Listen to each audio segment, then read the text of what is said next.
ꯑꯍꯥꯟꯕꯗ ꯑꯩꯅ ꯊꯝꯖꯅꯤꯡꯉꯤꯁꯤ ꯍꯥꯟꯅ ꯉꯁꯥꯏꯒꯤ ꯆꯞ ꯆꯥꯕ ꯑꯟꯁꯔꯗꯨ ꯄꯤꯗ꯭ꯔꯤꯉꯩꯗ ꯃꯅꯤꯄꯨꯔꯗ ꯂꯩꯔꯤꯕ ꯁꯤꯑꯦꯁꯑꯣ ꯃꯁꯤꯡ ꯍꯦꯟꯒꯠꯂꯛꯏꯕ ꯏꯃꯥꯂꯨꯞ ꯃꯁꯤꯡ ꯍꯦꯟꯒꯠꯂꯛꯏꯕ ꯁꯤꯒꯤ ꯀꯩꯅꯣ ꯑꯃ ꯂꯣꯏ ꯂꯩ ꯃꯁꯤꯒꯤ ꯊꯧꯗꯥꯡ ꯑꯃ ꯂꯣꯏ ꯂꯩ ꯊꯧꯗꯥꯡ ꯂꯩ ꯍꯥꯏꯗꯤ ꯁꯤꯒꯤ ꯑꯩꯈꯣꯏꯒꯤ ꯇꯥꯃꯣ ꯃꯅꯤꯒꯤ ꯁꯦꯅꯤꯌꯔ ꯑꯦꯗꯚꯣꯀꯦꯠꯅꯤ ꯁꯦꯅꯤꯌꯔ ꯑꯦꯗꯚꯣꯀꯦꯠꯅꯦꯅ ꯃꯇꯣꯝꯗꯅ ꯉꯁꯥꯏꯒꯤ ꯀꯦꯁ ꯁꯨꯕ ꯌꯥꯕ ꯅꯠꯇꯦ ꯑꯦꯁꯤꯁ ꯃꯌꯥꯝ ꯑꯃ ꯂꯩꯅꯤ ꯑꯗꯨꯃꯥꯏꯅ ꯇꯧꯗꯅ ꯑꯩꯈꯣꯏꯒꯤ ꯃꯅꯤꯄꯨꯔꯗ ꯂꯩꯔꯤꯕ ꯑꯩꯈꯣꯏꯒꯤ ꯃꯅꯨꯡꯗ ꯂꯩꯔꯤꯕ ꯏꯆꯤꯜ ꯏꯅꯥꯎꯁꯤꯡꯁꯤꯒꯤ ꯃꯄꯥꯟꯗ ꯑꯩꯈꯣꯏꯒꯤ ꯄ꯭ꯔꯣꯄꯦꯒꯦꯟꯗꯥ ꯇꯧꯅꯕ ꯅꯠꯇ꯭ꯔꯒꯁꯨ ꯃꯈꯣꯏꯒꯤ ꯂꯣꯠꯂꯒ ꯂꯩꯕꯅꯤꯅ ꯐꯣꯡꯅ ꯊꯕꯛ ꯇꯧꯕ ꯌꯥꯅꯅꯕꯒꯤꯗꯃꯛꯇ ꯁꯤꯑꯦꯁꯑꯣꯁꯤ ꯃꯌꯥꯝ ꯑꯃ ꯊꯣꯛꯂꯛꯏ ꯃꯥꯒꯤ ꯂꯩꯔꯤꯕ ꯂꯨꯞ ꯈꯨꯗꯤꯡꯃꯛꯀꯤ ꯁꯤꯑꯦꯁꯑꯣꯁꯤ ꯊꯣꯛꯂꯛꯄꯅ ꯃꯔꯝ ꯑꯣꯏꯔꯀꯥꯟꯗ ꯃꯁꯤꯒꯤ ꯁꯤꯑꯦꯁꯑꯣꯁꯤ ꯃꯁꯤꯡ ꯌꯥꯝꯕꯅꯤ ꯍꯥꯏꯕꯗꯨꯃ ꯑꯩ ꯊꯝꯖꯒꯦ ꯃꯁꯤꯗꯤ ꯑꯩ ꯈꯛꯇꯅ ꯍꯥꯏꯕ ꯅꯠꯇꯦ ꯃꯌꯥꯝꯅ ꯍꯥꯏꯕꯗꯨꯒꯤ ꯃꯇꯨꯡ ꯏꯟꯅ ꯑꯩ ꯁꯤꯗ ꯉꯁꯤꯒꯤ ꯄ꯭ꯂꯦꯠꯐꯣꯝꯁꯤꯗ ꯊꯝꯖꯕꯅꯤ ꯑꯗꯨꯒꯤ ꯏꯃꯥꯂꯨꯞꯁꯨ ꯃꯌꯥꯝ ꯑꯃ ꯂꯩ ꯏꯃꯥꯂꯨꯞꯁꯨ ꯃꯥꯒꯤ ꯃꯆꯥꯒꯤ ꯃꯁꯨꯒꯤ ꯂꯣꯏꯅꯃꯛ ꯂꯩ ꯁꯤꯁꯨ ꯂꯩꯇꯕ ꯌꯥꯗꯦ ꯂꯣꯏꯅ ꯂꯩ ꯁꯤꯅ ꯃꯔꯝ ꯑꯣꯏꯔꯀꯥꯟꯗ ꯂꯩꯔꯤꯕ ꯏꯃꯥꯁꯤꯡꯁꯤꯁꯨ ꯂꯣꯏꯅꯃꯛ ꯃꯥꯒꯤ ꯂꯩꯅꯕꯅꯤꯅ ꯑꯩꯈꯣꯏꯒꯤ ꯄꯨꯟꯁꯤꯟꯅꯕ ꯌꯥꯗꯕꯒꯤ ꯀꯩꯅꯣꯁꯤꯃ ꯑꯗꯨꯝ ꯂꯩꯕ ꯑꯗꯨꯕꯨ ꯑꯩꯅ ꯊꯝꯖꯅꯤꯡꯉꯤꯁꯤ ꯄꯨꯟꯁꯤꯟꯕꯁꯤ ꯌꯥꯅꯤ ꯅꯣꯡꯃ ꯁꯣꯏꯗꯅ ꯄꯨꯜꯂꯛꯈꯤꯅꯤ ꯄꯨꯟꯕꯁꯤ ꯑꯩꯈꯣꯏꯅ ꯍꯧꯖꯤꯛ ꯐꯥꯎꯗ ꯄꯨꯟꯗ꯭ꯔꯤꯁꯤ ꯑꯩꯈꯣꯏꯒꯤ ꯆꯞ ꯆꯥꯅ ꯑꯩꯈꯣꯏꯒꯤ ꯋꯥꯕꯒꯤ ꯄꯪꯈꯩ ꯌꯧꯗ꯭ꯔꯤ ꯍꯥꯏꯅ ꯑꯩ ꯂꯧꯖꯒꯦ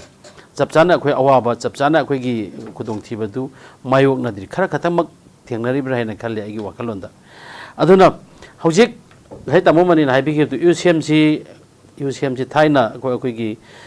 ꯁ꯭ꯋꯤꯁꯐꯤꯌꯔ ꯑꯦꯛꯁꯇꯦꯟꯁꯟꯒꯤ ꯃꯇꯥꯡꯗꯨꯗ ꯁꯦꯝꯈꯤꯕꯅꯤ ꯂꯣꯏꯅꯃꯛ ꯃꯅꯤꯄꯨꯔꯗ ꯂꯩꯔꯤꯕ ꯂꯨꯞ ꯑꯆꯧꯕ ꯁꯥꯇ꯭ꯔ ꯂꯨꯞ ꯇꯣꯉꯥꯟ ꯇꯣꯉꯥꯟꯕ ꯂꯨꯞꯁꯤꯡꯁꯦ ꯅꯣꯏ ꯄꯨꯟꯁꯜꯂꯣ ꯁꯤꯁꯤ ꯄ꯭ꯔꯖꯥꯒꯤ ꯄ꯭ꯔꯦꯁꯔꯅꯤ ꯃꯇꯝꯗꯨꯗ ꯄꯤꯈꯤꯕꯁꯦ ꯅꯈꯣꯏ ꯄꯨꯟꯁꯤꯟꯗꯕ ꯇꯥꯔꯒꯗꯤ ꯑꯩꯈꯣꯏ ꯄ꯭ꯔꯖꯥꯅ ꯑꯩꯈꯣꯏꯁꯨ ꯑꯄꯥꯝ ꯑꯄꯥꯝ ꯇꯧꯅꯔꯅꯤ ꯂꯥꯎꯔꯛꯄꯅ ꯃꯔꯝ ꯑꯣꯏꯔꯀꯥꯟꯗ ꯃꯇꯝꯗꯨꯒꯤ ꯇꯥꯁꯟ ꯈꯣꯝꯖꯤꯟꯕ ꯍꯩꯕ ꯑꯍꯜ ꯂꯃꯟ ꯑꯩꯈꯣꯏ ꯇꯥꯃꯅꯤ ꯀꯔꯤ ꯍꯣꯏ ꯇꯧꯔꯤꯕ ꯃꯌꯥꯝꯁꯤꯡꯅ ꯄꯨꯟꯁꯤꯜꯂꯀꯥꯟꯗ ꯌꯨꯅꯥꯏꯇꯦꯠ ꯀꯃꯤꯇꯤ ꯃꯅꯤꯄꯨꯔꯅ ꯁꯦꯝꯈꯤꯕꯅꯤ ꯁꯦꯝꯈ꯭ꯔꯕ ꯃꯇꯨꯡꯁꯤꯗ ꯍꯥꯟꯅꯒꯤꯁꯨ ꯑꯗꯨꯝ ꯂꯩꯖꯩꯀꯣ ꯑꯩꯈꯣꯏꯒꯤ ꯑꯦꯃꯨꯀꯣ ꯂꯩꯖꯩ ꯑꯗꯨꯒꯤ ꯁꯣꯝ ꯅꯥꯀꯟꯗ ꯑꯩꯈꯣꯏꯒꯤ UPF ꯀꯥꯏꯅ ꯂꯩ ꯅꯤꯞꯀꯣ ꯀꯥꯏꯗꯅ ꯂꯩ ꯑꯩꯈꯣꯏ ꯃꯩꯇꯩ ꯀꯥꯎꯟꯁꯤꯜ ꯀꯥꯏꯅ ꯏꯞꯁꯥ ꯀꯥꯏꯅ ꯂꯩ ꯁꯤ ꯂꯣꯏꯅꯃꯛꯁꯤ ꯇꯣꯉꯥꯟ ꯇꯣꯉꯥꯟꯕ ꯑꯝꯕ꯭ꯔꯦꯂꯥ ꯑꯃꯒꯤ ꯃꯈꯥꯗ ꯂꯣꯏ ꯂꯩꯕ ꯀꯩꯅꯣ ꯉꯥꯛꯇꯅꯤ ꯑꯗꯨꯕꯨ ꯃꯁꯤꯅ ꯂꯣꯏꯅꯃꯛ ꯌꯥꯅꯔꯀꯥꯟꯗ ꯄꯨꯟꯁꯤꯜꯂꯒ ꯑꯩꯈꯣꯏꯁꯤ ꯌꯨꯁꯦꯝꯁꯤ ꯁꯦꯝꯈꯤꯕꯅꯤ ꯀꯔꯤꯒꯤ ꯃꯅꯤꯄꯨꯔꯒꯤ ꯏꯟꯇꯤꯒ꯭ꯔꯤꯇꯤꯁꯤꯒꯤ ꯐꯥꯏꯠ ꯇꯧꯅꯅꯕ ꯃꯅꯤꯄꯨꯔꯒꯤ ꯏꯟꯇꯤꯒ꯭ꯔꯤꯇꯤꯁꯤ ꯀꯟꯅꯅꯕ ꯃꯅꯤꯄꯨꯔꯒꯤ ꯀꯩꯅꯣꯗ ꯁꯤꯡꯅꯔꯛꯄꯁꯤ ꯑꯩꯈꯣꯏ ꯃꯁꯤꯅ ꯆꯣꯡꯊꯣꯛꯑꯀꯥꯟꯗ ꯑꯩꯈꯣꯏ ꯃꯅꯤꯄꯨꯔ ꯀꯥꯏꯕ ꯌꯥꯔꯣꯏ ꯃꯅꯤꯄꯨꯔꯗ ꯁꯤꯡꯅꯔꯛꯄ ꯌꯥꯔꯣꯏ ꯑꯩꯈꯣꯏ ꯂꯥꯎꯒꯗꯕ ꯄꯣꯠꯁꯤ ꯃꯥꯒꯤ ꯑꯃꯨꯛ ꯍꯟꯖꯤꯟꯅꯈ꯭ꯔꯀꯥꯟꯗ ꯃꯥꯒꯤ ꯉꯁꯥꯏꯒꯤ ꯂꯨꯞꯇꯨꯒꯤ ꯑꯣꯏꯅ ꯑꯃꯨꯛ ꯊꯕꯛꯁꯤ ꯆꯠꯅꯔꯀꯥꯟꯗ ꯑꯩꯈꯣꯏꯁꯦ ꯑꯃꯨꯛ ꯅꯧꯅ ꯄꯨꯟꯁꯤꯟꯕꯒꯤ ꯇꯥꯟꯖꯥ ꯑꯃ ꯂꯥꯛꯄꯗꯣ ꯍꯧꯖꯤꯛ ꯄꯨꯟꯁꯤꯟꯕ ꯉꯝꯗꯕꯗꯨꯒꯤ ꯋꯥꯅꯤ ꯑꯗꯨꯕꯨ ꯑꯩꯅ ꯁ꯭ꯋꯥꯏ ꯃꯇꯥꯡꯁꯤꯗ ꯈꯖꯤꯛꯇꯪ ꯀ꯭ꯂꯥꯔꯤꯐꯤꯀꯦꯁꯟ ꯑꯃ ꯑꯩꯅ ꯄꯤꯅꯤꯡꯉꯤꯁꯤꯅ ꯑꯩꯈꯣꯏ ꯁ꯭ꯇꯦꯠ ꯂꯦꯚꯦꯜ ꯂꯩꯔꯤꯕꯁꯤꯡꯁꯤ ꯑꯩꯈꯣই UCM ꯈꯪꯗꯦ ꯑꯗꯨꯒꯤ ꯑꯦꯃꯨꯀꯣ ꯈꯪꯗꯦ ꯑꯩꯈꯣꯏꯒꯤ ꯈꯪꯗꯦ ꯂꯩꯔꯤꯕ ꯂꯨꯞ ꯃꯌꯥꯝꯁꯤ ꯁ꯭ꯇꯦꯠ ꯂꯦꯚꯦꯜꯁꯤ ꯏꯁꯨ ꯑꯃ ꯂꯩꯔꯒꯗꯤ ꯍꯧꯖꯤꯛꯁꯨ ꯏꯁꯨ ꯂꯩꯕ ꯀꯥꯟꯗ ꯐꯣꯛꯁꯤꯒꯤ ꯑꯣꯏꯅ ꯃꯤ ꯑꯁꯨꯛꯀꯤ ꯃꯇꯤꯛ ꯌꯥꯝꯃꯤ ꯂꯣꯏ ꯊꯣꯛꯂꯛꯀꯅꯤ ꯑꯦꯃꯨꯀꯣꯒꯤ ꯃꯤ ꯑꯁꯨꯛꯀꯤ ꯃꯇꯤꯛ ꯌꯥꯝꯅꯤ ꯃꯥꯒꯤ ꯑꯗꯨꯝ ꯊꯣꯛꯂꯛꯀꯅꯤ UCMꯒꯤꯁꯨ ꯃꯥꯒ ꯂꯣꯏꯅꯔꯝꯕ ꯀꯩꯗꯧꯕ ꯂꯨꯞ ꯄꯨꯜꯂꯤꯕꯁꯤꯡꯗꯨꯒꯤ ꯑꯗꯨꯝ ꯌꯥꯝꯅꯤ ꯍꯌꯦꯡ ꯏꯁꯨꯁꯤ ꯂꯣꯏꯁꯤꯜꯂꯀꯥꯟꯗ ꯑꯩꯈꯣꯏꯁꯦ ꯀꯩꯅꯣꯁꯤꯡꯁꯤ ꯑꯃꯨꯛ ꯃꯥꯡꯉꯦꯕ ꯃꯤꯌꯥꯝꯁꯤꯡꯁꯤ ꯃꯥꯡꯉꯤ ꯁꯤꯅ ꯃꯔꯝ ꯑꯣꯏꯔꯀꯥꯟꯗ ꯁꯨꯃꯥꯏꯅ ꯏꯃꯤꯗꯦꯠ ꯑꯩꯈꯣꯏꯒꯤ ꯏꯁꯨꯁꯤ ꯂꯥꯛꯄ ꯀꯥꯟꯗ ꯁꯥꯊꯤꯕ ꯏꯁꯨꯁꯤ ꯂꯥꯛꯄ ꯀꯥꯟꯗ ꯑꯩꯈꯣꯏꯒꯤ ꯗꯤꯁꯇ꯭ꯔꯤꯛ ꯂꯦꯚꯦꯜꯗ ꯂꯩꯔꯝꯕ ꯁꯤꯗ UCMꯗ ꯌꯥꯎꯔꯝꯕ ꯑꯩꯈꯣꯏꯒꯤꯗ ꯌꯥꯎꯔꯝꯕ ꯑꯃ ꯇꯧꯔꯝꯕ ꯃꯌꯥꯝꯁꯦ ꯁꯤꯒꯤ ꯀꯩꯅꯣ ꯇꯧꯔꯛꯄꯅꯤꯅ ꯉꯁꯥꯏꯒꯤ ꯁꯤꯚꯤꯜ ꯁꯣꯁꯥꯏꯇꯤ ꯑꯁꯤ ꯃꯅꯤꯄꯨꯔꯗꯗꯤ ꯏꯟꯗꯤꯌꯥꯒꯤ ꯇꯣꯉꯥꯟꯕ ꯃꯐꯝꯗꯗꯤ ꯁꯥꯇ꯭ꯔ ꯂꯨꯞꯀꯁꯤ ꯄꯣꯂꯤꯇꯤꯀꯦꯜ ꯕꯦꯛꯒ꯭ꯔꯥꯎꯟ ꯇꯧꯅꯔꯀꯥꯟꯗ ꯗꯤꯜꯂꯤ ꯌꯨꯅꯤꯚꯔꯁꯤꯇꯤꯒ ꯇꯧꯕ ꯏꯂꯦꯛꯁꯟꯒꯁꯤꯗꯤ ꯀꯣꯡꯒ꯭ꯔꯦꯁ BJP ꯑꯗꯨꯁꯦ ꯌꯥꯝꯅ ꯑꯀꯟꯕ ꯏꯂꯦꯛꯁꯟ ꯑꯣꯏꯅ ꯃꯣꯏ ꯑꯗꯨꯃꯥꯏꯅ ꯇꯧꯏ ꯑꯗꯨꯒꯤꯁꯨ ꯃꯊꯛꯇ ꯃꯣꯏ ꯄꯣꯂꯤꯇꯤꯀꯦꯜ ꯀꯥꯡꯕꯨꯁꯤꯡꯁꯤꯒ ꯄꯨꯜꯂꯒ ꯇꯧꯕꯅꯤꯅ ꯄꯩꯁꯥꯒꯤ ꯅꯨꯡꯁꯥꯒꯤ ꯑꯋꯥꯠꯄ ꯑꯃꯠꯇ ꯂꯩꯇꯦ ꯑꯗꯨꯕꯨ ꯃꯅꯤꯄꯨꯔꯗ ꯂꯩꯔꯤꯕ CSO ꯃꯌꯥꯝꯁꯤꯡꯗꯤ ꯑꯩꯈꯣꯏꯗꯤ ꯃꯌꯥꯝꯅ ꯗꯣꯅꯦꯁꯟ ꯈꯔ ꯅꯨꯡꯁꯤꯗꯅ ꯇꯧꯕꯤꯔꯛꯑꯀꯥꯟꯗ ꯑꯩꯈꯣꯏꯕꯨ ꯅꯨꯡꯁꯤꯕꯤꯕ ꯂꯥꯏꯛ ꯃꯥꯏꯟꯗꯦꯠꯁꯤꯡꯁꯤꯅ ꯄꯩꯁꯥꯒ ꯈꯔ ꯄꯤꯕꯤꯔꯛꯑꯀꯥꯟꯗ ꯁꯤꯅ ꯊꯥꯎ ꯊꯨꯝ ꯍꯥꯞꯄꯀꯥꯟꯗ ꯀꯣꯏꯆꯦꯟ ꯆꯦꯟꯕꯁꯤ ꯅꯠꯇꯅ ꯑꯩꯈꯣꯏꯒꯤ ꯑꯣꯏꯅꯗꯤ ꯐꯟꯗꯤꯡꯁꯤ ꯂꯩꯇꯦ ꯃꯔꯨꯑꯣꯏꯅ ꯁꯤꯅ ꯃꯔꯝ ꯑꯣꯏꯔꯀꯥꯟꯗ ꯁꯨꯃꯥꯏꯅ ꯏꯔꯥꯡ ꯍꯧꯔꯛꯄ ꯀꯥꯟꯗ ꯏꯚꯟ ꯍꯧꯖꯤꯛꯁꯨ ꯊꯧꯕꯥꯜꯂꯣꯝꯗ ꯀꯨꯀꯤꯒꯤ ꯏꯁꯨꯁꯤꯗ ꯊꯧꯕꯥꯜꯂꯣꯝꯗ ꯃꯌꯥꯝ ꯑꯃ ꯑꯩꯈꯣꯏꯒꯤ ꯊꯧꯕꯥꯜ ꯇꯨ ꯀꯛꯆꯤꯡ ꯑꯅ ꯁꯦꯝꯃꯀꯥꯟꯗ ꯑꯆꯧꯕ ꯂꯨꯞ ꯁꯦꯝꯃꯛꯏ ꯇꯣꯉꯥꯟ ꯇꯣꯉꯥꯟꯅ ꯇꯛꯇꯥꯜꯒ ꯀꯥꯏꯅ ꯇꯣꯉꯥꯟ ꯇꯣꯉꯥꯟꯕ ꯗꯤꯁꯇ꯭ꯔꯤꯛ ꯂꯦꯚꯦꯜꯒꯤ ꯇꯣꯉꯥꯟ ꯇꯣꯉꯥꯟꯕ ꯑꯩꯈꯣꯏꯒꯤ ꯃꯌꯥꯏ ꯂꯝꯕꯤꯒꯤ ꯁꯦꯝꯃꯤ ꯑꯗꯨꯒꯤ ꯁꯣꯝ ꯅꯥꯀꯟ ꯁꯪꯒꯣꯝꯕ ꯂꯝꯕꯤꯒꯤ ꯁꯦꯝꯃꯤ ꯇꯣꯉꯥꯟ ꯇꯣꯉꯥꯟꯕ ꯁꯦꯛꯃꯥꯏ ꯂꯝꯕꯤꯒꯤ ꯁꯦꯝꯃꯤ ꯑꯗꯨꯒꯤ ꯄꯨꯈꯥꯎ ꯂꯝꯕꯤꯒꯤ ꯁꯦꯝꯃꯤ ꯁꯨꯃꯥꯏꯅ ꯃꯌꯥꯝ ꯁꯦꯝꯕꯁꯦ ꯁꯤ ꯂꯣꯏꯅꯃꯛ ꯂꯩꯔꯛꯑꯦꯕ ꯁꯤ ꯁꯦꯝꯃꯛꯏꯁꯤ ꯀꯩꯒꯤꯅꯣꯅ ꯑꯩꯈꯣꯏꯅ ꯁꯨꯝ ꯈꯟꯕ ꯀꯥꯟꯗ ꯉꯁꯥꯏ ꯁ꯭ꯇꯦꯠ ꯂꯦꯚꯦꯜꯗ ꯑꯆꯧꯕ ꯑꯔꯤꯡꯕ ꯑꯣꯔꯒꯅꯥꯏꯖꯦꯁꯟꯅꯤ ꯅꯠꯇ꯭ꯔꯒ CSOꯅꯤ ꯂꯩꯔꯤꯕ ꯑꯩꯈꯣꯏꯅ ꯃꯈꯣꯏꯁꯤꯡꯁꯦ ꯃꯇꯝ ꯆꯥꯅ ꯑꯩꯈꯣꯏꯁꯦ ꯃꯈꯣꯏꯒ ꯆꯪꯁꯤꯜꯂꯒ ꯋꯥꯔꯤ ꯁꯥꯟꯅꯕ ꯉꯝꯍꯧꯗꯕ ꯃꯤꯁꯤ ꯋꯥꯠꯂꯛꯄꯅ ꯃꯔꯝ ꯑꯣꯏꯔꯀꯥꯟꯗ ꯑꯗꯨꯒꯤ ꯃꯊꯛꯇ ꯃꯈꯣꯏꯒꯤ ꯗꯔꯀꯥꯔ ꯂꯩꯕ ꯗꯤꯃꯥꯟꯁꯤꯡꯁꯤ ꯑꯩꯈꯣꯏꯅ ꯄꯤꯕ ꯉꯝꯃꯛꯇꯕ ꯁꯤꯗꯒꯤꯁꯨ ꯃꯁꯤꯡꯁꯤ ꯑꯩꯗꯤ ꯌꯥꯝꯅ ꯍꯦꯟꯒꯠꯂꯛꯄꯅꯦꯅ ꯑꯩ ꯂꯧꯖꯩꯑꯕ ꯑꯗꯨꯅ ꯍꯧꯖꯤꯛꯁꯤ ꯄꯨꯟꯁꯤꯟꯕ ꯍꯥꯏꯁꯦ ꯄꯨꯟꯁꯤꯜꯂꯣ ꯄꯨꯟꯁꯤꯜꯂꯒ ꯆꯪꯁꯤꯜꯂꯣꯁꯦ ꯁꯤꯗꯤ ꯏꯃꯥ ꯏꯕꯦꯟꯁꯤꯡꯅ ꯌꯥꯝ ꯂꯥꯎꯏ ꯌꯥꯝ ꯀꯟꯅ ꯂꯥꯎꯏ ꯃꯁꯤ ꯅꯍꯥꯟꯋꯥꯏꯗꯒꯤ ꯍꯦꯛ ꯃꯔꯨꯑꯣꯏꯅ ꯊꯥꯏꯅ ꯑꯩꯈꯣꯏꯒꯤ ꯀꯩꯅꯣ ꯇꯧꯕ ꯀꯥꯟꯁꯤꯗꯗꯤ ꯏꯔꯥꯎꯕꯨ ꯂꯥꯎꯗꯦ ꯍꯟꯗꯛꯀꯤ ꯃꯃꯥꯡꯒꯤ ꯆꯍꯤꯗꯒꯤ ꯀꯨꯀꯤꯅ ꯑꯦꯇꯦꯛ ꯇꯧꯔꯛꯄ ꯃꯇꯝꯁꯤꯗꯒꯤꯗꯤ ꯁꯤꯒꯤ ꯑꯋꯥꯕ ꯆꯩꯊꯦꯡ ꯑꯗꯨꯒꯤ ꯂꯥꯟꯒꯤ ꯁꯛꯇꯝꯕꯁꯤ ꯈꯔ ꯁꯨꯝ ꯎꯔꯛꯑꯕꯅꯤ나 ꯑꯩꯈꯣꯏꯒꯤ ꯃꯅꯤꯄꯨꯔꯁꯤ ꯀꯥꯏꯕ ꯇꯥꯔꯦ ꯏꯆꯥ ꯏꯁꯨ ꯁꯤꯕ ꯇꯥꯔꯦ ꯍꯥꯏꯕꯒꯤ ꯋꯥꯈꯜꯂꯣꯟꯁꯤ ꯂꯥꯛꯑꯀꯥꯟꯗ ꯏꯃꯥ ꯏꯕꯦꯜꯁꯤꯡꯁꯤ ꯊꯣꯛꯑꯀꯥꯟꯗ ꯂꯥꯎꯔꯛꯄ ꯈꯣꯜꯂꯥꯎꯁꯤ ꯁꯤ ꯈꯣꯜꯂꯥꯎꯃꯛꯁꯤ ꯂꯥꯎꯋꯦꯕ ꯑꯗꯨꯕꯨ ꯑꯩꯅ ꯊꯝꯖꯅꯤꯡꯉꯤꯗꯤ ꯂꯥꯎꯔꯤꯕ ꯏꯃꯥꯁꯤꯡꯒꯤ ꯈꯣꯜꯂꯥꯎꯁꯤꯡꯁꯦ ꯏꯃꯥꯁꯤꯡꯁꯨ ꯄꯨꯟꯁꯤꯟꯁꯤꯅ ꯍꯥꯏꯅꯦꯕ ꯄꯨꯟꯁꯤꯜꯂꯁꯤꯅ ꯇꯧꯕ ꯀꯥꯟꯗ ꯍꯌꯦꯡ ꯑꯩꯅ ꯆꯠꯄ ꯀꯥꯟꯗ ꯑꯩꯒ ꯈꯔ ꯈꯤꯇꯪ ꯉꯛ ꯄꯩꯅꯕ ꯀꯥꯡꯕꯨꯁꯤꯡꯗꯨ ꯑꯃꯨꯛ ꯊꯣꯛꯂꯛꯑꯔꯣꯏꯕ ꯅꯝꯕꯔ 1ꯁꯦ ꯍꯌꯦꯡ ꯇꯥꯃꯅꯤꯅ ꯑꯃꯨꯛ ꯁꯤꯜꯂꯛꯑꯅꯤ ꯇꯥꯃꯅꯤꯒ ꯉꯛ ꯄꯩꯅꯩ ꯍꯥꯏꯅ ꯇꯥꯃꯅꯤꯅ ꯁꯤꯟꯕ ꯃꯤꯇꯤꯡꯗꯨ ꯑꯩꯒꯤ ꯏꯃꯥꯁꯤꯡ ꯑꯩꯕꯨ ꯅꯨꯡꯁꯤꯕꯤꯔꯤꯕ ꯑꯩꯒꯤ ꯚꯣꯂꯨꯟꯇꯤꯌꯔ ꯃꯌꯥꯝꯁꯤꯡꯗꯤ ꯑꯩꯒ ꯈꯪꯅ ꯆꯥꯟꯅꯕ ꯃꯌꯥꯝꯁꯦ ꯑꯃꯨꯛ ꯊꯣꯛꯂꯛꯑꯔꯣꯏꯕ ꯑꯗ ꯁꯤꯒꯨꯝꯕ ꯑꯩꯈꯣꯏꯒꯤ ꯀꯩꯅꯣ ꯑꯃꯗꯤ ꯂꯩꯕ ꯑꯗꯨꯅ ꯃꯁꯤ ꯍꯧꯖꯤꯛꯇꯤ ꯂꯣꯏꯅꯃꯛ ꯀꯥꯎꯊꯣꯛꯈ꯭ꯔꯀꯥꯟꯗ ꯑꯩꯈꯣꯏꯗꯤ ꯌꯥꯝ ꯀꯟꯅ ꯑꯄꯤꯜ ꯇꯧꯖꯕꯅꯤ ꯑꯍꯜ ꯂꯃꯟꯁꯤꯡꯁꯤꯅ ꯑꯗꯨꯝ ꯇꯧꯕꯤ ꯑꯩꯈꯣꯏꯁꯨ ꯇꯧꯖꯩ ꯍꯧꯖꯤꯛꯇꯤ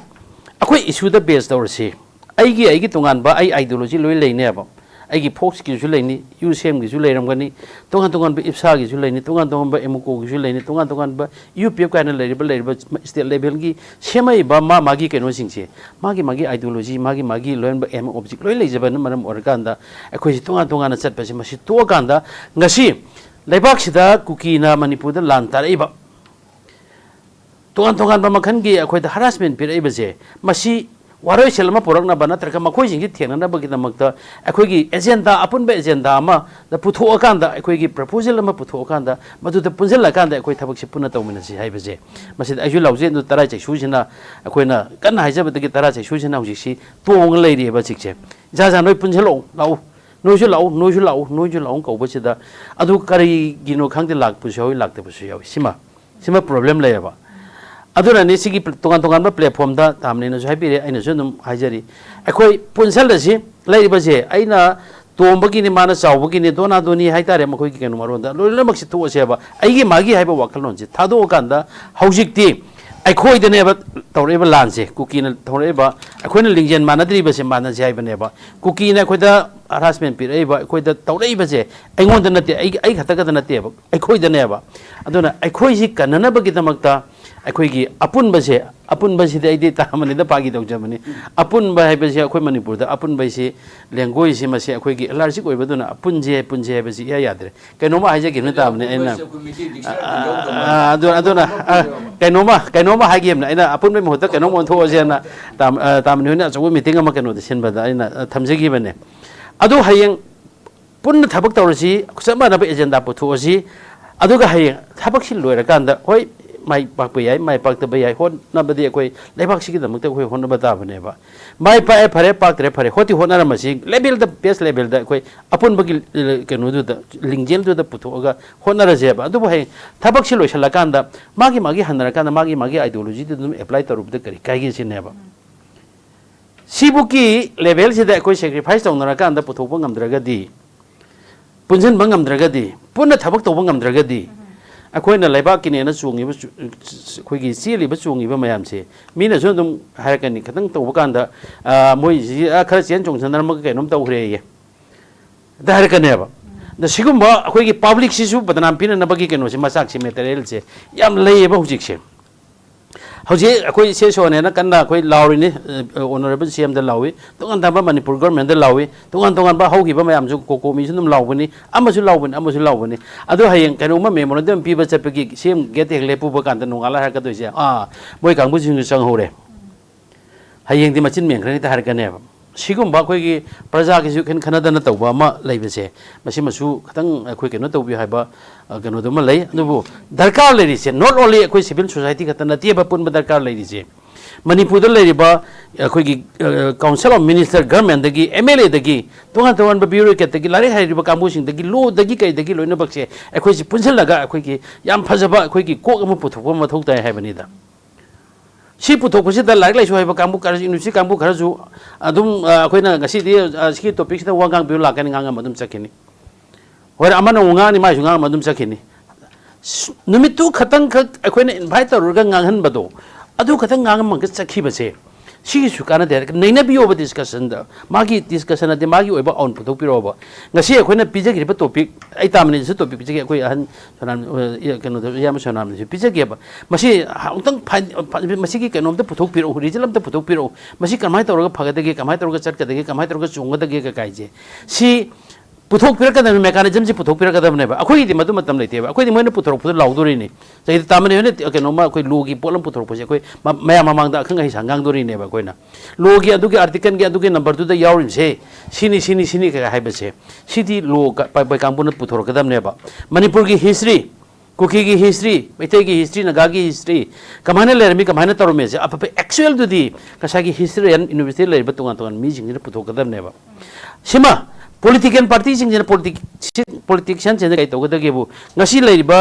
कनोसी द सिचुएशन जिंग द करम बर राजनीति तरो कांद करम ब थ्योरी पुथो कांद मखोई को के थादर कांद इखोई हाई ब सेटल कमाई तो गद के नत्रगा अखोई की येंग न जिंग कमाई न माई थी पी गद के काइसे सिगी राजनीति सि मोइना मु पुथो कदम ने बा अदु बसी पुथोक बा अखोई गिदी करम बर राजनीति ले मणिपुर द हुजिक हौजिक फाउदा लाइरिबा हौजिक फाउदा खर मतम खर सिदा लाइरिबा जिंगजी अहान बा पॉलिटिक्स तोब कांगबु सिंगती राजनीति न कोई न मसिदा मयाम की इशू मयाम जी थेंगना कांदा मयाम की कराय द करी तोरि लो खंग कांदा राजनीति तोइ पैसा पाइदबा मिदन बोल वोट काय हौजिना हे पैसा पाइद्रगदि वोट का देबा पैसा पाइद्रे वोट का दे पैसा पाइरगदि वोट लेपने न थोल एबा सिगी मोगी विजन जिना कइनो दा हायिंग आइना पैसा जी पाइर कांदा पैसा जी इन्वेस्ट तौर कांदा बोल लेप कांदा कार कांदा मंत्री ओरगा दिसिदगी हनै पैसा तानबे याने हैबगी वखललोम द थोपिराय भाई क्वेश्चन जिमा जोई थमजनिंग सिंगदा मसिमा खोइ खन्नबा म नैनबा म थोकताय हैजबनिको अदुना पुनसन बाहायबसे मसी पुनसन सी तवदबो आइना तोंगान तोंगान थोलैबा लोप सिंगसिदा आइना थमजनिंग बसे नसाइगी हाना कोवर तौदना लेजरम स्टेट लेवल द लेरमीबा चौचौ लुप सिंजे मसीना अखोइगी अनौब थोलप लुप सिंजे थकलाउना कोनजन मंगमदे कोनजन गेना चलुरगसु अमादि अंदुगा तौबनी तारकनी आइगा चंगुबदा आइगा खंगना चानबा कांबुदु अरमगन अदम आइगे नु ओइबा तामनिना चंगुर कांदा तामनि थेंगनागा तामनि गे नु ओइबा सिगुम मा लेबसे सिमा लोइमा थागदो नरकांदा हौजिकती अखोइगी मांगना तारिबा इशू हौजिक तंगदु लैताद्रिबा चही अमगा ngasi numit तरामानी तरामंगानी सुरबा अखोइगी तंगदु लैताद्रिबा अखोइगी इशूजे मसी कमाय तौदना लोइसनगदगे हाइबगी कोकसि थादरा कांदा अखोइ कनाना ngमगनी एक्स न ngमदोरिब्रा तामनि न ngमदोरिब्रा औ अमु सोनामनि न ngमदोरिब्रा आइना ngमदोरिब्रा ngमगदोबिदि चोंथोपिरोबा मयामजु लेपथा मा मतुंग कोइ लेपगेबा सिना दिंगा मो हैबा अदु बतारगदे अखोइ करि तौबताय अखोइ collective decision ma lobo tai koi unified oi batai ba lai ba kenu singje no lo le thamjagi ba do loi pun bhai si ima maira pai bi sheso local club ko adegi politician loi ba lag la shu hai ba ukil nungin si loi na bakse koi pul kanda sigi chapsa koi na puthori ba mayam tongan tongan ba question tongan tongan ba magi topic si putho kanda apun ba ma sigi analysis tar kanda madu da puthorok pa kenu se fact finding do मधुद थबक चिंजनबगी वाखलोन से सिमा अखोई चंगजल हंजनिंगी अदो अखोई दी मयाम गी ओना लावबनिना अखोइना लावबसिदी आइसे तामनिना पुथोरक theory दु अखोइना लावरुदोइनी ए मेगोन दगे हाइबा जानते तामनिना high का हाइबा जानते तुमिना दे हाइदोरिन तामनिना गसाइ पुथोरक पुदो ai मयाम दु लावरमे का काइन हाइदोरिनेबा अदोना अखोई गी दी सि नैननबगी केनो सि मतम जि फंगबो वाली अदोना मपान थोक्तना लेबिरिबा यूनिवर्सिटी लेबिरिबा असेंबो पॉलिटिशियन तौबि पॉलिटिक्स तौबिरिबा de tongan tongan bam mayam che advocate khangde amma khangde si loina baksina loina bak naina birakan da koi kano to wama darka lai adu masi darka lai ba che da khoi su ai ju ai gi wakhan lon da ji bokte lai jari ji koi lai lai su haiba koi gi professor oramba koi mayama koi mi manga tara wari saba hogre admai to dana politics to kambu sing ai wari kha saba hoje advocate kambu sing su dum sajage yamba de gi ga lo kana kana nu sane phagada bado aduna maswai to rokan da koi fake finding ama pusan ji haiba pham dum ju tamjaga दुगा पुंसल लो पुंसल लगे चमिन से हारि बकन लाउरिबा इमाइ Ben ma'am से Sissu अखोगी तोमगी साउबगी loop ने खाइदोक तबिदा बिशेमपुर the फमदु बिशेमपुर गे ने पुंसन बिरो Moirang the फमदु Moirang गे ने पुन लेबिरो अदुगा थौबान द फमदु थौबान गे ने लेबिरो थौबान द अहम थौपिरनु मोइरांग द अहम थौपिरनु बिशेमपुर द अहम थौपिरनु मियाम थौपगी थबकी थौपिर कांदा अखोई यूनिफाइड ओर कांदा अम खतंग थो कांदा ने अखोई चप चाबा अखोइन अपामदो मसी कना मरि लैनबो अथॉरिटी ने वाकल कांदा वारोइसन से याम थुन लोइसन जाय फम थमजगे याम सांग अमने अद लाक्चगे अजा कोकी बाबुंग मनिनसु बाबुंग सनामनिनसु फजबो फम से पुखत करे तो रिलेटेड ओइना हाइबा तारे अखोगी यूनिटी से लैत्रब्रा हाइबा तारगदि अखोइना मु लैबगी हेके उथोरकपगे थोलक तंकक क्या कोई सी उरी सफोंग से उरी है यूनिटी से अखोन हजिक लौब याबसे कदाई फाउब लेरी करम करम एरियादना यामना वाटलबगे अखोन यूनिटी से लेद्रे है लौब याय हाइबदि हजिक यूनिटी से पुंजनबगे तंगाई फदबदो लेबंदना की पोसे वहंग से हंगेबदि ngasi ki dialogue topic simaks na yana bathok ine duna khoi kadai faud le do karam karam be area da di masi akoi na lai train na jago wat le na lo be kamai tham biding osa chubala yam nungai topic ama ngasai an bungo da hangi bani adu khatang hana ai khatang simplement tang tawjau ke adu ga ai ngasai gi direct question ji ai answer pi jage ngasai karam na la la silwe ga dagi haibra kano ma question lama thamgi masi aigi observation da masi government of India na phajana thamoi seng na thabak torgadi i solution je within a week within a week to loigane ba ina chungkan bada and aina tawjari ba blame di ngasi government of India na pukien seng dem na maram or kan ngasi bauta akoi jen sahi am helak pan hai ba se sine aina thamjani gi se aduna ai mamangi topic su soblaga phamina dai thamjegi bani aduna adagi india government na lariba ajik lariba chahi ama parba kuki gi lan hai batare sida monitoring tawna ba tharaiba maroina khoi gi security advisor adu tungan ba IB tungan ba khoi gi na authorized oiba oida ba intelligent mayam leram gani adu loina na khoi gi keno se अखोई civil administration लोबक लाग लेबीरी सिंचे मखोई अदुगा लोइना NIA फबोक्ता आई तोन थमजगे अखोई honourable home minister थमजगे media थमजगे अहमदा अना थमजनिंगी सी लेरिबा IBC याम फजना proper report अजे खांगबन चाही अमा हेन लांचोंग रैसी ngarang kanana nungmi kapna ba hawi kanana hana mai thaba hawi kanana hana kamai tawgi si am chap chana khanga bani masi ki proper report se masi semtok tana semtok chemjin tawdana actual report ma pb hoiba mari laina ba concern action laro ka ba mi sing tu da adugi number ani subada nahan NIA report ama pieba NIA ge report si akoi praja mayam si kari oina ubudagi pibno haibaduma ai khangdre amoina nahan mi jun mamangi jun July ra keno sida keno phagi bani mi mari manga phabadagi ama han party awba ma yawro mena toroge NIA na lakut khre makhoi da phari ba khulai si makhoi na piri ba statement si hairi ba sumaina tawdana Manipur gi forces sing dagi tungan ba battalion dagi Manipur police IRB dagi kai dagi lori ba khulai sing si kuki da attack tawbu si na ba khulai ne na report pieba my question aina question tawjaningi di aduna tabak kuki na pairi ba tungan ba mapalam gi adu khara mana khoi sum taja ba da India na sum supply tawe na hai makhoi na pairi ba khulai duna karamba makhan gi khulai no makhoi na pai na NIA na changda bra Manipur gi akhoi gi maitai sing sina pai ba sing sina NIA sang bra hai ba se masima aduna sigi matang ana thamjaningi se pukchen sengo hai bani ko pukchen seng da bai ni ko media sisu hek hobadagi tarik ahum gi mamang dagi Churachandpur da media paile rakanda tarik ahum gi mai irang che thoba numit choi dagi hona national paper mayam gi media person singi Churachandpur da loi ler mijina karigino adugu ji mathak ta ngarang nahan koi gi hindu na man hajik lairi ba conflict sigi matang che moin ga ona tanan ga comment pire ibase da masi yenguraga di India gi प्रजा सिंसी नत्रग मगी कनो सिंसी थबक तौरीब खंगदे अमा खंगदे सिंसी पुक्सेन सेंगदे हाइबसुमा आई मदुमा आई हाइजनिंगेबा अदुना निको एने तौरीसे अदुना पुक्सेन सेंगबा India government पुक्सेन सेंगबा Chumna थबक तौबिरगदी Masih within a week ता अखोगी कनो से solution से कोई टेबन टॉक सोइदना मगी तौरखांदा फंगने हाइबगी लोसन गने हाइबदुनेबा एने तमजरिसे अदुगी हौजिकसे नामुक्सु पंजाखरे अखोई अहन जो आई सुम अमुक चंग आई रिमाइंड तौजगे अखोई Amit Shah जी दे हापो हाय मोइसे जी हापतबा यादे जी हापतरगदि होरेन कनम थारपसु अदुना मोइगी केनोजी नहान तारिख 13 की पेपर 10 दा केनो तौबनी माना हाइरिसी Manipur da थोइबसी टेररिज्म की टेररिस्ट का केमत मरी लेनते सिदी मैते कम्युनिटी का कुकी कम्युनिटी का पाव फाउदों अदबदगी केनो तौबनी अदुना इलेक्शन लरकांदा मसी फामिनरका वरी सरकांदा nganta लोइसने सिदा आइना हंगजनिंगे बवाफमदी तोगान बा कोई होम अफेयर्स की केनोना एक्सटर्नल अफेयर की मिनिस्टर ना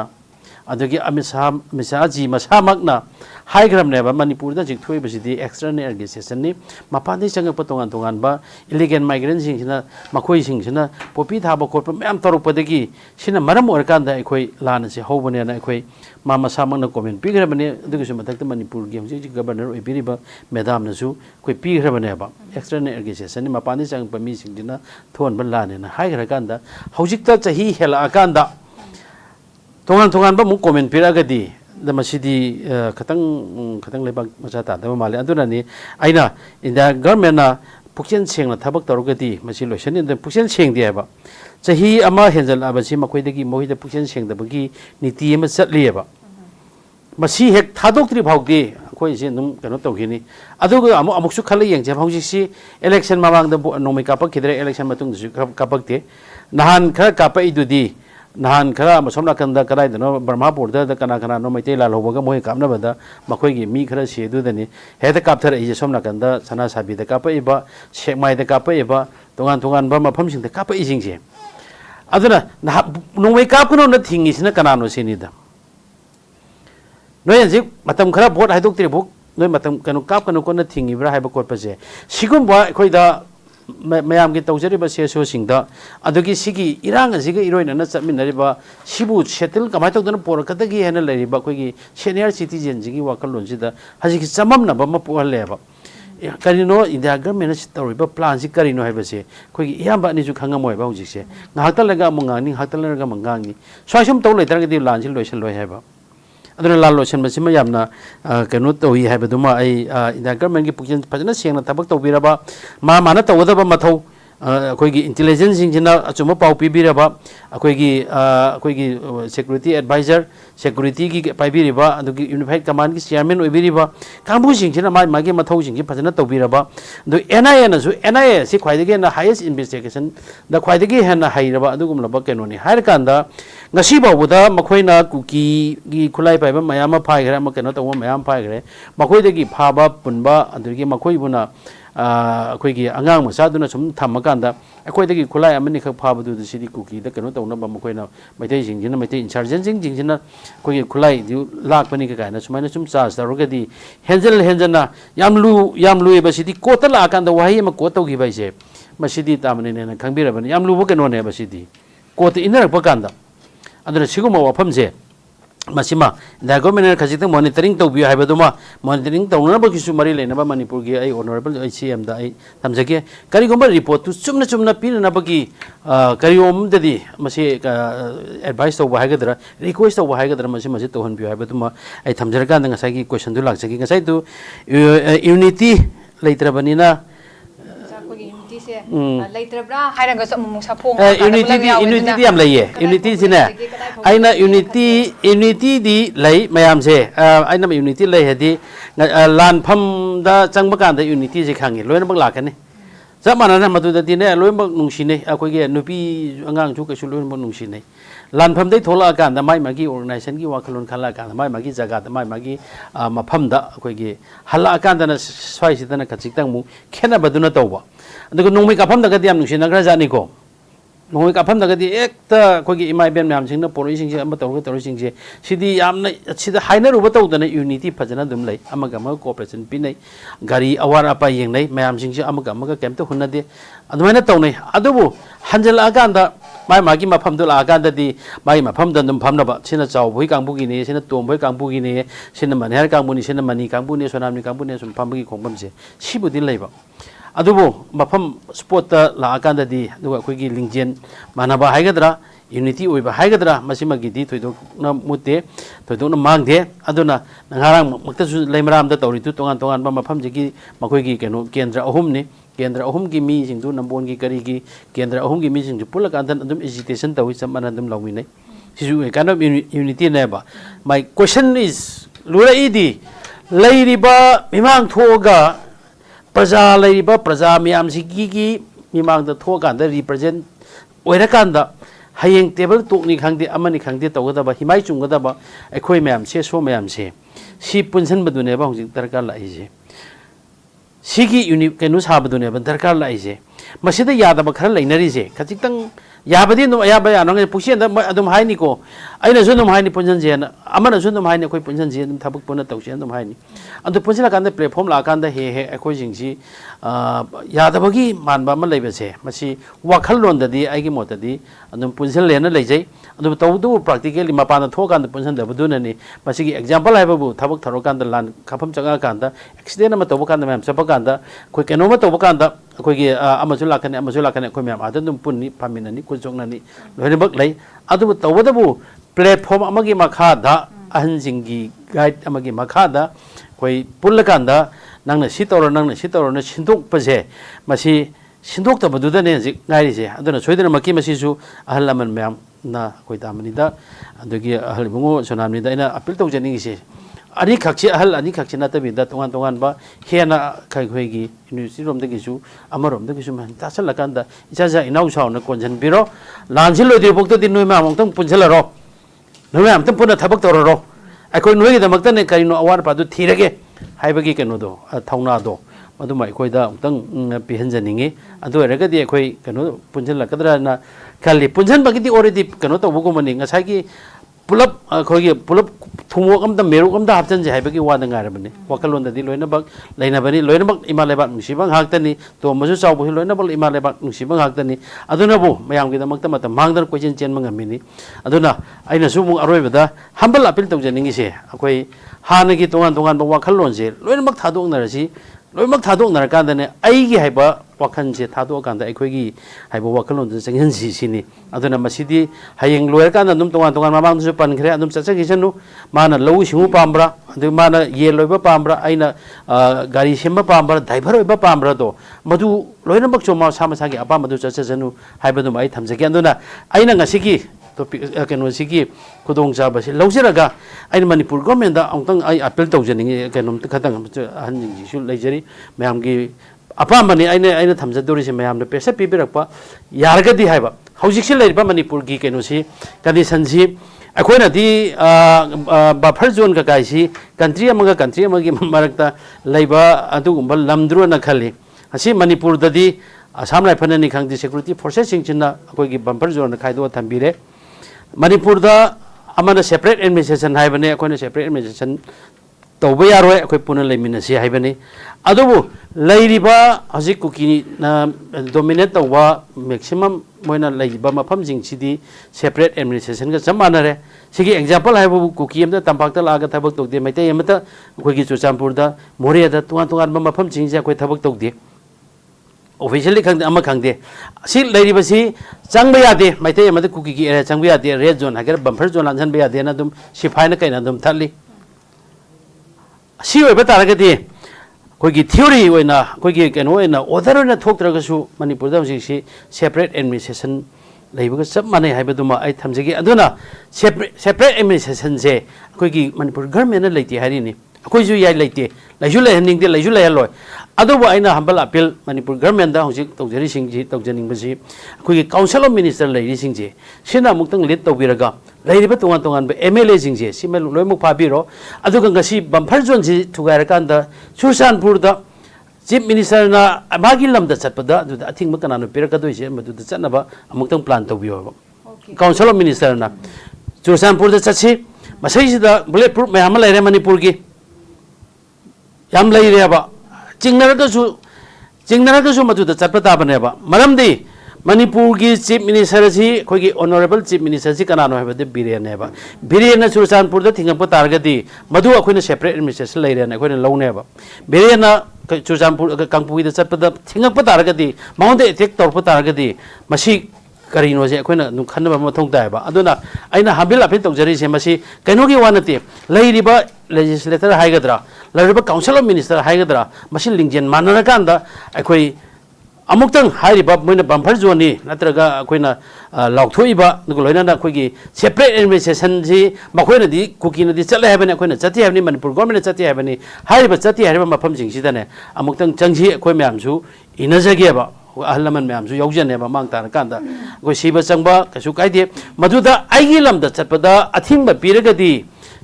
separate administration ji pire hai base masi order thok taragasu kanana pire no hai base masi ju akoi thigat pa mathau tare ba aduna manipur gi mapi mapa ni manipur mapi mapa ji di masa masu oiba akoi na matung injage aduna hari ba Churachandpur More Kangpokpi hari ba mafum khara je masai sida manipur government na lead tawbira kanda tongan tongan ba civil society lariba tongan tongan ba imai be lariba jingji all the communities not only maitai si loina bak yaujage amtang चटमिना नबगी खुदोंग चाबदु Manipur government सेनबियो हाइबसे नसिगी सिगुमलबा discussion नसिगी खुदोंग चाबा लरोगा थमजगे थैंक यू राजा याम फजन थंबिरे दो आई